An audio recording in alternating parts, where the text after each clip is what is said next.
Tudo bem com vocês aí? Vamos seguindo. Agora vamos falar de governo. Discussão sobre o papel das GovTechs na transformação digital do setor público. Quem vai estar com a gente aqui nesse painel será o CEO da Dom Ventures, Diogo Catão. Faz barulho para ele, gente. Ele está chegando ali.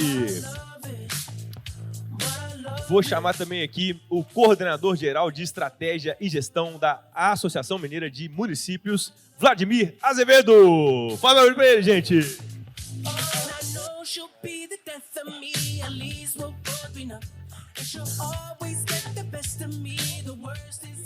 E também a gerente da Unidade de Desenvolvimento Tecnológico da Copasa, Caroline Tenório da Costa. Fala barulho pra ela, gente.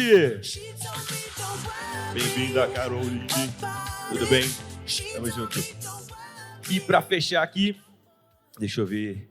Tá faltando a minha amiga aqui. Cadê? A secretária municipal de Desenvolvimento Econômico da Prefeitura de BH, Kiara Salles. Esqueci o sobrenome. Vai lá.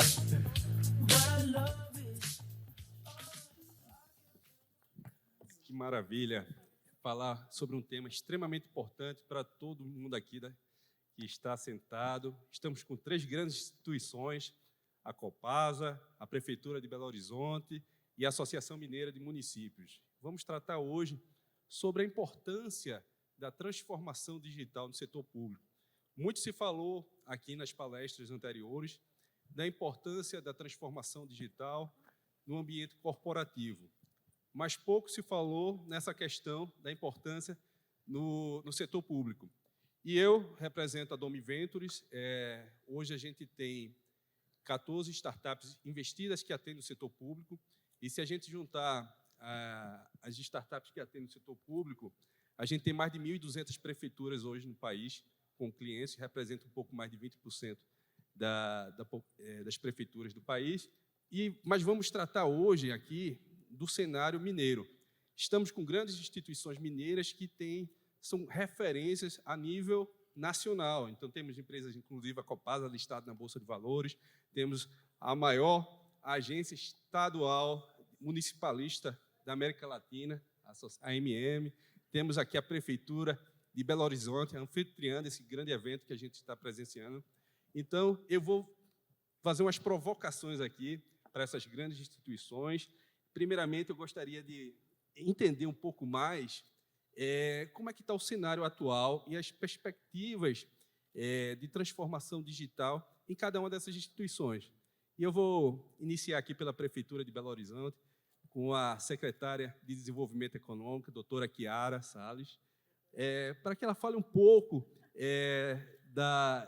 como é que está o cenário atual de transformação e como é que ela está lidando como é que a Prefeitura está lidando em relação à transformação digital. Alô? Muito bem, boa noite a todos. Primeiro, registrar a presença dos meus colegas aqui. Muito bom, vários colegas. Muito bom falar para os colegas. Sempre, né, a gente se sente sempre prestigiado. Bom, o Minas Summit esse ano está sendo um espaço importante para a Prefeitura, porque a gente está comemorando muitas entregas, né? De fato, sem nenhuma dúvida, nesses 2 últimos, a Prefeitura avançou de uma maneira muito célere. Foi criado internamente, né, um ambiente de governança que se consolidou fortemente, envolvendo Prodabel, né, PBH Ativos, a Secretaria de Desenvolvimento Econômico, e isso, né, nos possibilita pensar de maneira intersetorial não apenas a política, mas os desdobramentos da política. Então, hoje, a gente tem um bom instrumento de governança, a gente tem um laboratório aberto, né, que permite que a Prefeitura dialogue, né, com o ecossistema de maneira efetiva. A gente tem um incentivo, né, um programa de incentivo à prestação a empresas com alto teor tecnológico, que é o PROEMP. E o mais importante, né, é o atual edital, que está na praça, né, que é o primeiro ciclo de inovação da Prefeitura, que é o PBH Inova, né, que conta aí com 1,5 milhão, um aporte de 1,5 milhão por parte da PBH Ativos, a desafios vencedores, né, aquelas startups que se submeterem, né, ao edital. Quem quiser mais informações sobre isso, a gente tem um stand, não sei se o stand está funcionando ainda, mas do lado esquerdo do palco tem um stand da Prefeitura de Belo Horizonte, onde vocês podem encontrar informações detalhadas, além do próprio portal da Prefeitura. Não, isso é maravilhoso, gente. Vocês têm que acessar o site da Prefeitura de Belo Horizonte e buscar esse edital, porque está até o dia 7, né? Até o dia 7. Até o dia 7 para submeter, porque o empreendedor ele tem que buscar atender às demandas e desafios do próprio município. E tem uma oportunidade gigantesca. A gente estava até conversando aqui em off com o Vladimir, e o Vladimir trouxe aqui uns indicadores que ele vai estar expondo aqui mais tarde, de quantos empreendedores estão buscando solucionar problemas governamentais. Isso é estrondoso quando a gente vê que pouca gente está se atentando a algo que movimenta 13% do PIB nacional. 13% do PIB nacional, a gente tem diversos meios e canais de contratação pública que é desconhecido principalmente até dos gestores públicos. Então, quando a PBH traz um edital de fomento à inovação para a resolução de problemas e desafios do município, nós, empreendedores, temos que buscar solucionar e trabalhar em parceria, que é um grande propósito. Para quem ainda não sabe, que não está familiarizado com esse termo GovTech, é justamente isso. São startups que visam atender às necessidades e às demandas do setor público. E diante desse mesmo debate sobre edital aberto, sobre inovação, eu gostaria também agora de fazer a mesma pergunta para a doutora Carol Tenório, gerente da unidade aí de desenvolvimento tecnológico da Copasa, a grande companhia de saneamento aqui de Minas Gerais, que é referência a nível nacional, empresa do Estado na Bolsa de Valores. Como é a perspectiva atual hoje em relação à inovação, às tecnologias, soluções tecnológicas para melhorar o atendimento à população mineira? Obrigada, Diogo. Nesse momento, também a gente está na mesma situação da Prefeitura, né? A gente acabou de lançar um edital também de inovação aberta. Nós estamos colocando dentro da praça agora 10 milhões de reais, buscando soluções para problemas específicos da companhia e também do setor, né? A gente está tentando movimentar o setor de saneamento, que é um setor um pouco conservador, né, no fim das contas, e a gente vem buscando soluções que também entram um pouco, podem ser consideradas cross-sector, né? Podem vir de outros setores e serem aplicadas no saneamento de forma geral, tanto buscando a digitalização de alguns processos, buscando trazer maior agilidade aos nossos processos e movimentar o ecossistema de inovação do saneamento para que a gente possa, de fato, atingir a universalização, que é uma das principais metas, e talvez uma meta muito nobre, né, de todas as empresas de saneamento. Eu estou aqui, eu acho que eu represento os dois lados, eu represento o governo, mas represento também o lado corporativo, né? Eu estou, como empresa estatal, a gente acaba trazendo um pouco dos dois desafios, né? A gente entende um pouco o lado corporativo e entende também o lado governamental, tanto as amarras quanto as facilidades que a gente tem dentro de um lado e de outro. Mas, nesse momento, a gente está atuando bastante nisso e buscando essas soluções. Olha que maravilha. Então, vocês aqui, em pouco tempo, aqui já descobriram duas grandes oportunidades, 2 tipos de contratações extremamente importantes para vocês, empreendedores, que visam trazer soluções que vai gerar um benefício para a população. Então, também acompanhe o edital de CPSI, Contratação Pública Solução Inovadora, feito pela Copasa, que vocês também aí vão ter aí, ser bastante incentivado financeiramente e economicamente para a realização desses cases. E também, aproveitando o gancho, estamos aqui também com a maior associação estadual municipalista da América Latina, que tem mais de 800 prefeituras filiadas, então é uma grande honra estar aqui com o Vladimir Azevedo, que inclusive já foi prefeito por mais de 2 vezes, prefeito reeleito, tem uma bagagem de gestão pública bastante forte. Vladimir, qual a perspectiva de como é que a Associação Mineira de Municípios vem tratando essa questão de inovação?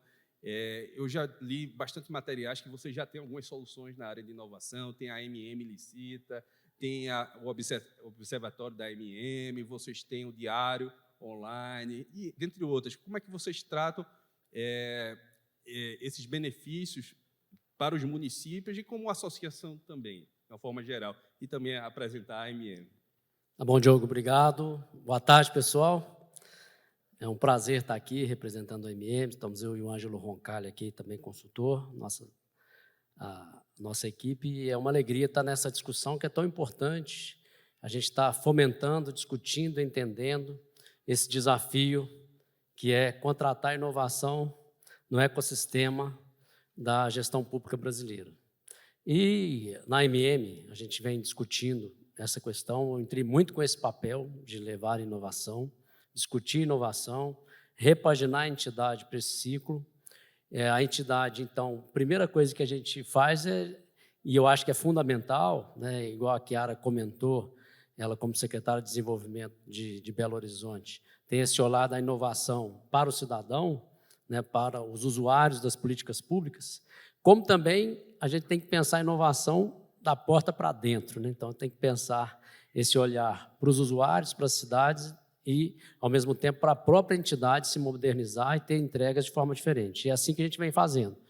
O Diário Online é uma ferramenta fundamental, que hoje já tem mais de 500 municípios que usam, câmaras, consórcios, órgãos públicos de maneira geral, que tem que fazer publicação oficial, e essa publicação oficial você paga jornal impresso, centímetro por coluna, é caríssimo, e você tem que levar pouca informação, que gera pouca transparência para o mercado e para a sociedade. O Diário Online se gasta 80% de dinheiro a menos, de recursos a menos, e publica a quantidade de coisa que você quiser em relação àquele edital, você leva muito mais transparência, economizando 80% dos recursos. Todo legalizado, validado pelo Tribunal de Contas. Temos uma MM Licita, que é uma plataforma que, até com o advento, né, da 14133, traz uma segurança muito grande jurídica, um controle todo sistematizado, que também interliga com os ERPs que as prefeituras têm, e que você controla o edital de licitação desde da requisição à homologação, né, e todos os comunicados que têm interface com Transferigov e todas as questões que essas etapas envolvem, e que não tem custo para a prefeitura. No final das contas, quem paga é a empresa que está disputando a licitação e que, de certa maneira, pode ser adjudicada. E ainda, nós temos uma escola de gestão municipalista, que tem, né, no ano passado foram mais de 100, quase 200 cursos, que envolveram aí quase 3.000 pessoas, muitos deles no interior, que a gente entende que a questão da capacitação talvez é o ponto mais angular para enfrentar esse desafio da insegurança jurídica, de inovação, de ser pioneiro, que muitas vezes ser pioneiro, o pioneirismo na área pública vira cobaísmo, e o cobaísmo vira judicialismo, e depois vira o seu CPF e um monte de processo para você responder. Então, a capacitação, a articulação dos stakeholders, que aí o papel da entidade tem, Tribunal de Contas, Ministério Público, como é que você trabalha esse lado também para você suavizar esse processo, é o que a gente vai fazendo. E o Observatório é uma plataforma que agrega dados públicos e que a gente tenta levar uma cultura de gestão por evidências, tem um olhar, a AMM tem 14 áreas técnicas, que hoje faz todo um trabalho nesse sentido, olhando os indicadores, vendo as cidades que estão em risco de bloqueio, CAGEC, CALC, todas essas questões, performance de finanças, e comunicando com essas cidades até de maneira automática, e a área técnica tendo uma gestão proativa. E cada prefeito tem acesso e dessa maneira tem um despacho diferente, qualifica diferente, performa diferente seus projetos. Então, de uma maneira muito sintética, esses 4 grandes produtos da MM, que é a maior entidade, como você disse, da América Latina, e que tenta entregar isso tudo para os seus filiados. Maravilha, Vladimir. Eu vou, já você trouxe aqui alguns dados aqui que eu gostaria que você compartilhasse aqui com todos, porque ele tem dados que ainda não foram nem publicados, ele já assumiu um chapéu também na Frente Nacional dos Prefeitos, mas eu vou aguardar aqui um pouquinho, porque eu quero ainda fazer umas perguntas, porque você acabou trazendo uma temática bastante importante, que eu gostaria até de perguntar à doutora Chiara, secretária de BH, em relação aos desafios que a Prefeitura vem enfrentando nesse cenário de transformação digital. A gente sabe que GovTech não existe só o lado bom, existe o lado bom, os prós e contras. E aí, como é que como a Prefeitura de Belo Horizonte enxerga isso, assim, principalmente também a Secretaria de Desenvolvimento Econômico? Muito bem, Diogo, é muito bem colocado, porque realmente é um dilema, né? O diálogo com a tecnologia, não só na organização pública, mas em qualquer organização, ele é dilemático. E para o poder público, ele é mais dilemático ainda, porque você tem uma legião de cidadãos que, ao mesmo tempo, são beneficiados, mas também podem ser excluídos de processo. E aí, para tanto, se faz muito importante alguns marcos, né, que a gente chama de estado da arte, para você se orientar nesses momentos dilemáticos. Então, um primeiro ponto, né, que hoje o desenvolvimento econômico ele considera é que desenvolver economicamente é reduzir desigualdade de território. Né? E isso não é levar todo mundo para a Zona Sul, mas é que todos os territórios sejam, né, todos os territórios na cidade, eles tenham equipamentos que se alimentem. Então, isso envolve a metodologia da cidade de 15 minutos, o fortalecimento de centralidades e outras discussões que estão aí previstas na nova agenda urbana. Então, esse é um ponto importante. Um outro ponto importante, né, que a gente discute muito internamente, que é derivado dessa lógica, é não distritar a inovação. Então, a gente sabe que alguns territórios, eles nascem, né, de processos inovativos, como a cidade do Porto. Né, ela se recupera por meio, né, de um ecossistema específico, né, que é criado em termos da inovação. A gente tem casos como Porto Alegre, as suas regiões, Florianópolis está se destacando aí, Recife. Né? Em Belo Horizonte, a gente acha perigoso começar já nessa intenção de distritar ou vamos vocacionar esse território para inovação, porque Belo Horizonte é muito rica, a cidade de Belo Horizonte é muito rica. Então, hoje a gente tem centros de economia criativa espalhados, tem o P7 Criativo ali na Praça 7, que é uma vitrine importante, né, inclusive do próprio PROEMP, né, a nossa política de incentivo fiscal. Mas a gente não pode desconsiderar que o bairro São Paulo, por exemplo, pode ser uma potencialidade de inovação, inclusive, na economia criativa. Então, esse é um ponto muito importante, né, que a gente gostaria de realçar aqui. Um outro ponto, né, é que a cidade tem vida própria, ela é orgânica e ela reage da maneira mais inesperada possível a diferentes intervenções. Então, às vezes, você atua num determinado local, acreditando que aquilo vai ter uma determinada implicação, e a implicação é completamente diferente, e o problema, às vezes, tende a migrar. Isso aí é muito bem evidenciado pelas próprias políticas de criminalidade, por exemplo. Né? Mas aí vem os nossos dilemas. Né? Criamos e lançamos o secretário, né, o nosso ex-secretário de Desenvolvimento Econômico, Adriano, que está aqui conosco, ele, né, fez parte desse processo, o GoBH, né, que nasceu de Recife, e que é uma plataforma de empregos. É uma maneira, né, de diálogo, né, de economicidade do cidadão na busca por uma oportunidade de trabalho. Mas a gente teve que criar várias oportunidades de letramento digital para tanto.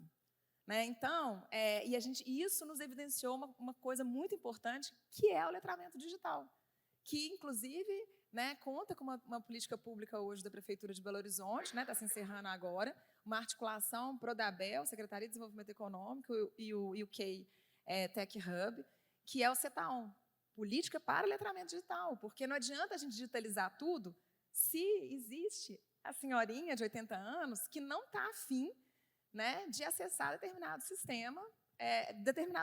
Ela quer ir presencialmente no BH Resolve, que seja, ou ela não sabe acessar a segunda via da conta de luz, né? Ela não sabe como acessar a sua carteira de trabalho para entrar com pedido de aposentadoria. Como também, né? E aí, por isso que a gente não pode ser só reativo, a gente tem que induzir, e a inovação é muito importante para induzir determinadas correções nesse sentido.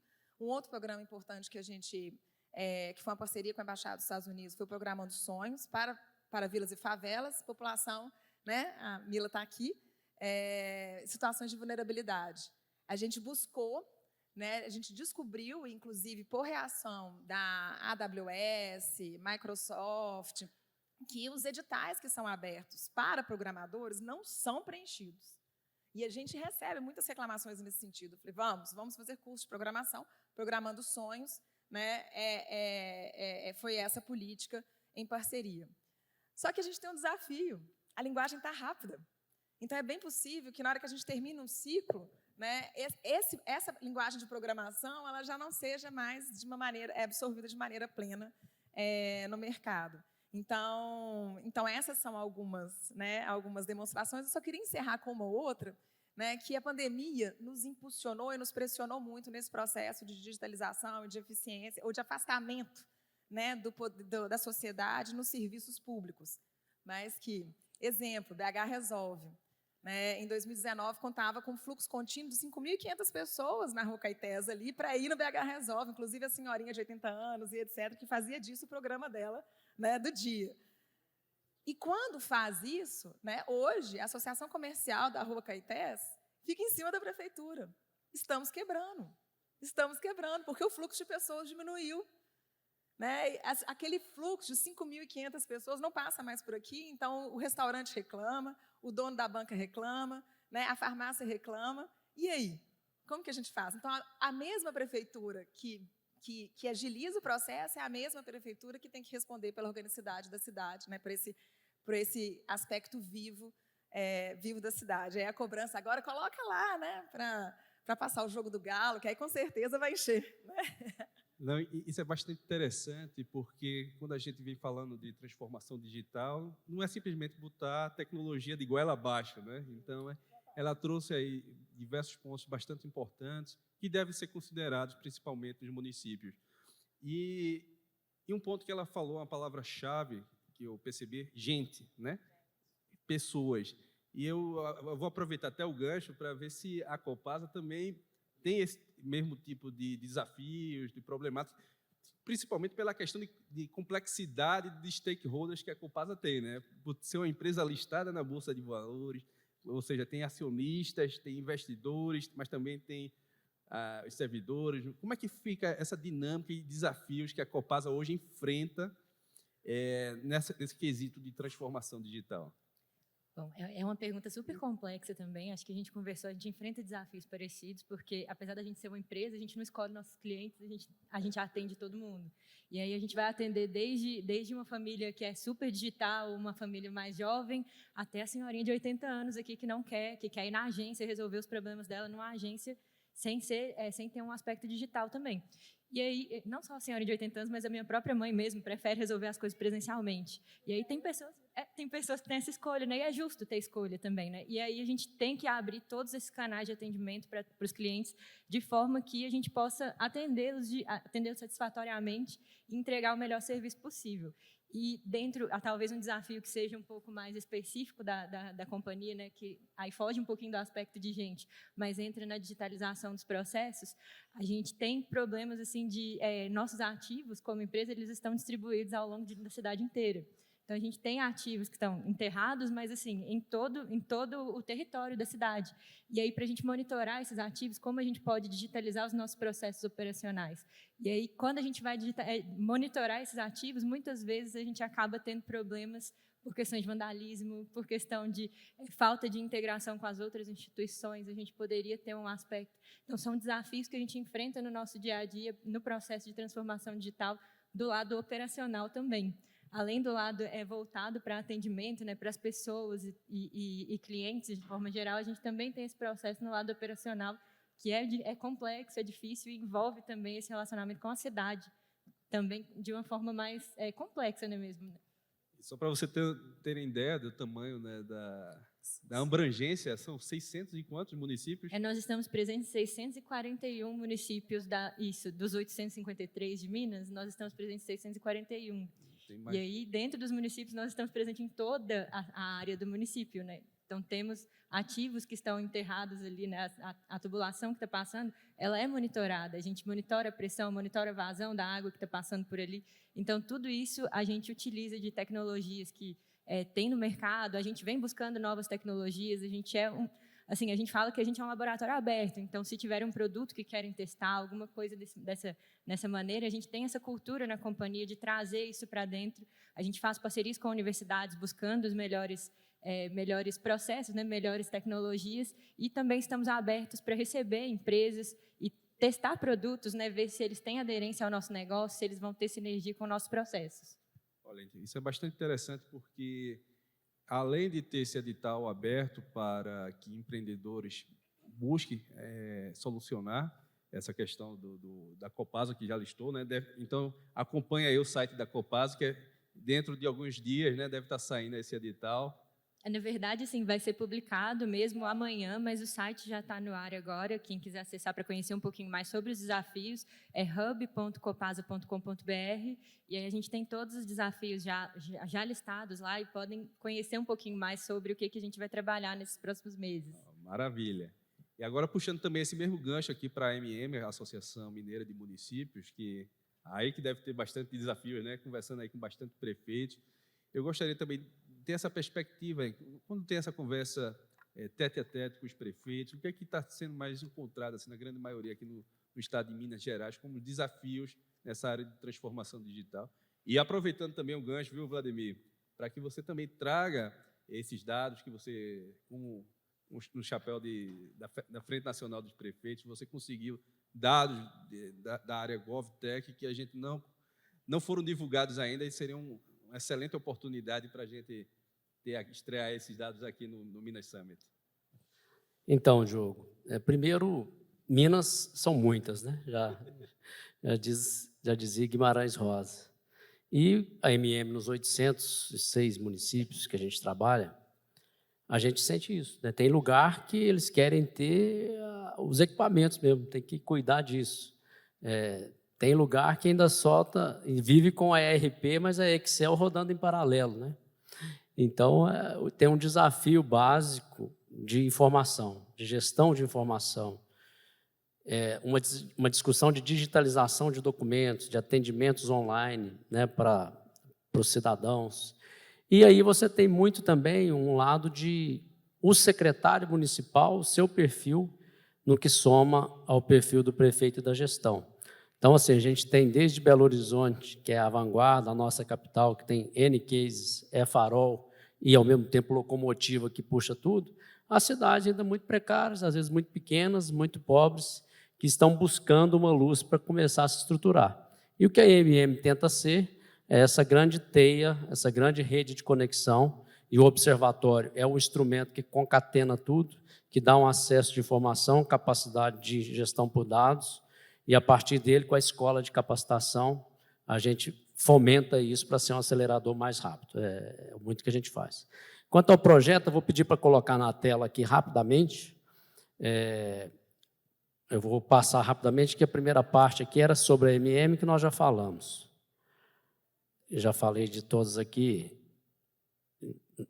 Esse projeto aqui, que nós participamos, fomos selecionados e convocados. Aqui, hoje, estamos 3 pessoas que participamos diretamente do projeto. Eu fui o coordenador estratégico, né, o gestor do projeto, o líder do projeto. O coordenador do que trata da Lei Complementar 182, Marco das Startups, é o ex-secretário de Belo Horizonte, Adriano Faria, que está aqui conosco. Aliás, do lado da minha grande amiga, grande técnica e gestora pública, Marilena Chaves, já tivemos a oportunidade de trabalhar junto, ex-presidente da Fundação João Pinheiro. E a Isabela Ster, que está aqui, que foi a nossa consultora administrativa. E o nosso papel lá foi de cumprir o entendimento do projeto Cidades Inovadoras. Ficamos aí mais de 1 ano trabalhando num projeto financiado pelo Sebrae Nacional, capitaneado pela FNP, que tinha essa questão em foco, né? Meio que, tá bom, mais de 2 anos do marco das startups. A lei pegou? Se pegou, pegou aonde? Né? Quem conhece? Quem fez o quê? Quais regiões do Brasil? Então, o papel do projeto foi muito fazer essa identificação, essa medição, né, do que foi feito, aonde foi feito, como foi feito, as principais dificuldades, identificar isso, analisar e articular os stakeholders que estão envolvidos nesses assuntos. Né? Foi muito rico, foi uma jornada de muita experiência, nós terminamos tudo aí meados desse semestre, fizemos a última reunião de entrega semana atrasada, né, Adriano, com a gestão da frente, e ela tinha um recorte nas cidades acima de 80 mil habitantes, o escopo tinha esse recorte. E nesse recorte, é engraçado, né, o Brasil, nós temos 5.565 municípios e 411 cidades desse universo que tem acima de 80 mil habitantes. Então, o universo foi pequeno, tivemos uma participação de Mas essas 411 cidades respondem por 70% do PIB brasileiro, respondem por 70% da geração de resíduos no Brasil. Então, é o impacto. É São Paulo, é Belo Horizonte, são as cidades polos, médias e capitais. Onde que está a aglomeração, onde que estão os principais problemas nesse sentido do desafio, né, do conflito de interesses de uma cidade e uma potência elevada com alta densidade demográfica.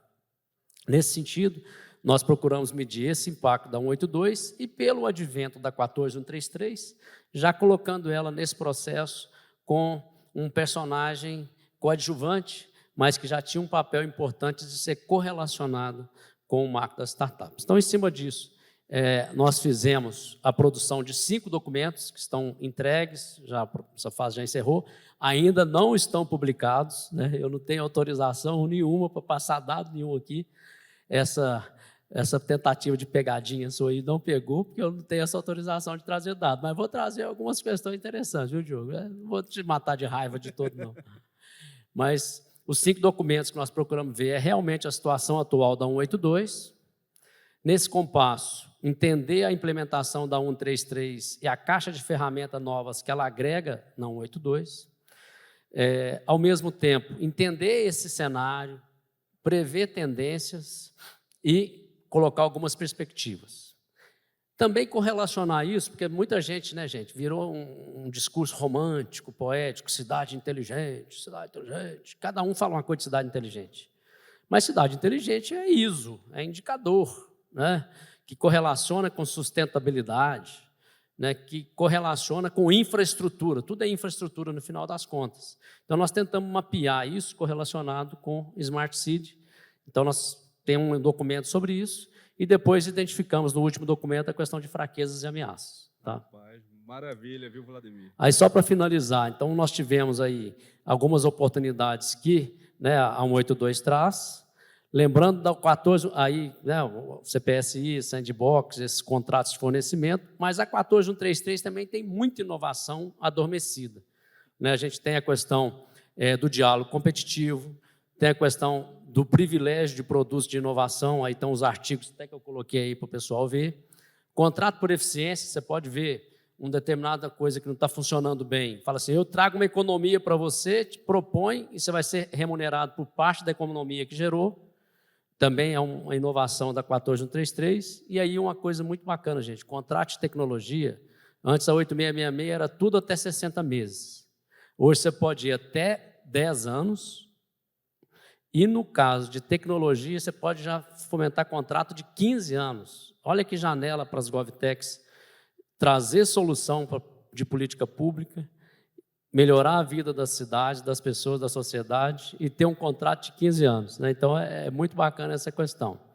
E olha o Oceano Azul. Isso aí é o spoiler que eu vou dar aqui, que o Adriano, né, entre tantas reuniões que nós tivemos, a Isabela, eu acho que é o que mais impacta nesse caso nosso aqui. Gente, nós interagimos com todos os stakeholders. Um deles foi a AB Startup. Esse dado é um dado da AB Startup, não é o dado do projeto, então facilita também para mim não ter um problema com a FNP, que ainda nem publicou, e com o Sebrae. Esse aí deve estar publicado no site da FNP nos próximos dias, aí, tá? Próximo mês no máximo, mês de julho com certeza. Das startups brasileiras, apenas 3% vendem para o setor público e 73% têm interesse em vender. Por que não vendem? Olha lá, burocracia, insegurança jurídica, insegurança financeira, medo de tomar processo. Ô, Vladimir, tá dói no meu coração, tem que interromper nessa hora que você está trazendo dados tão importantes do cenário Gov no Brasil. Mas o tempo aqui está meio que limitando a gente para fazer as perguntas finais. Tá, então, vou só deixar o último aqui, porque esse aí eu já encerrei, porque o último eu coloco muito que o projeto é um resumo do projeto, mas são 10 questões de oportunidades e desafios. Eu não vou falar, mas vou deixar, quem quiser tirar foto aí depois, tira. Muitos delas eu falei na coisa aqui, mas acima de tudo, nós temos que criar, tá? E olhar para o ferramental, fazer, não esperar a hora certa, fazer a hora certa. E não inovação não é um momento. Inovação é uma cultura permanente que a gente tem que criar, cuidar, acompanhar e transformar dessa maneira, não ficar esperando e agir. Só isso que eu queria deixar. Vladimir, agradeço demais. Você trouxe aí pontos aí extremamente pertinentes. Eu vou querer essa apresentação aí também, mas eu vou pegar essa reta final aqui, 1 minuto de cada, para fazer qual é a política que a Prefeitura de Belo Horizonte tem daqui para frente em relação à transformação digital. Depois estenda essa mesma pergunta para a Copasa e a MM e a gente encerra esse grande painel. E eu começo com a Prefeitura de Belo Horizonte, com a doutora Chiara. Qual a política de transformação digital, GovTech, o cenário de hoje para frente, futuro?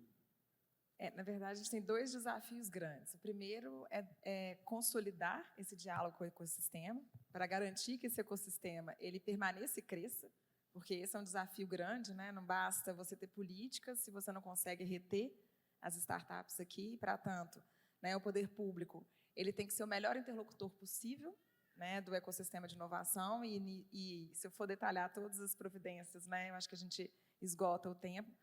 Mas, em termos gerais, o grande desafio, sem dúvida nenhuma, e que a Prefeitura hoje ela internaliza, é que, pegando o gancho, né, cidade inteligente é aquela que consegue bem dialogar as diferentes dimensões, né, os seus diferentes setores, para ser aquela cidade que consegue ser responsiva, né, é aquela que consegue reagir bem a eventos, né, e principalmente se tratando de dramas climáticos, né, eu não falo nem de crise climática, mas de dramas climáticos como a gente está vivenciando hoje. Esse é um primeiro ponto, né, na verdade, é consolidar nosso diálogo, fortalecer e criar condições de manutenção das startups, atraindo novas, obviamente.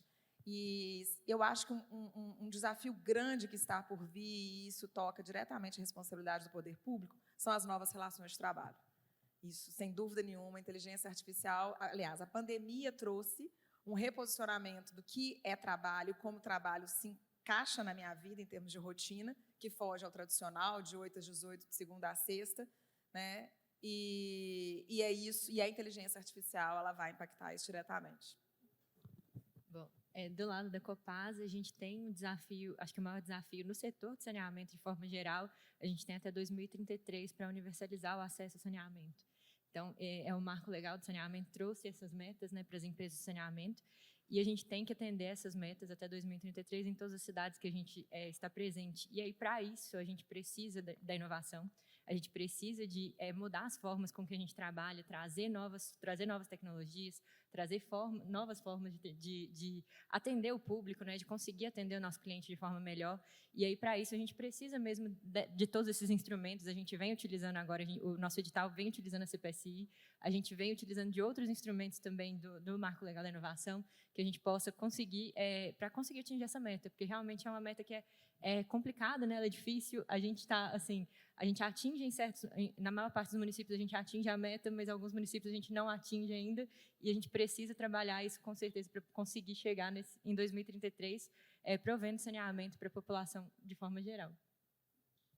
Comentando rapidamente, queria só chamar a atenção para 2 janelas. Uma grande janela, temos novos gestores municipais a partir do ano que vem. É uma janela, é renovação, é um novo plano de voo decolando, que muita gente vai buscar novidade. E aí é uma janela para a gente entrar com esse tema, e somando isso com o grande papel que a gente tem que fazer, que é engajar todo mundo, né? O mercado, as startups, né? A FCJ, que o Justino faz um grande trabalho, busca isso de uma maneira permanente, e os gestores municipais, né? Junto com as entidades como a MM, para ter um engajamento permanente, para cumprir tudo, capacitação, um diálogo com os stakeholders, e a partir daí criar uma cultura de inovação que venha melhorar a vida das pessoas que estão lá à espera da gente, é isso, não é? Que não seja só um discurso, que não seja poesia, falando que é cidade inteligente, sustentabilidade, ODS, isso tudo tem que se materializar na vida das pessoas, na infraestrutura das cidades, né? Na desigualdade, na oportunidade, que é o que a gente tem que oferecer, e a gente está aqui para isso, para somar. E vamos juntos seguir. É isso, gente. Chegamos aqui no encerramento desse painel. Eu agradeço a participação da doutora Chiara, representando a Prefeitura de Belo Horizonte. Agradeço também a participação de Carol Tenório, representando a Copasa, e agradeço também a participação de Vladimir Azevedo, representando a Associação Mineira de Municípios. Caso vocês tenham mais alguma dúvida, vocês podem entrar em contato aqui com eles, cada um de forma individual, após o painel. Obrigado. Ô, Diogo,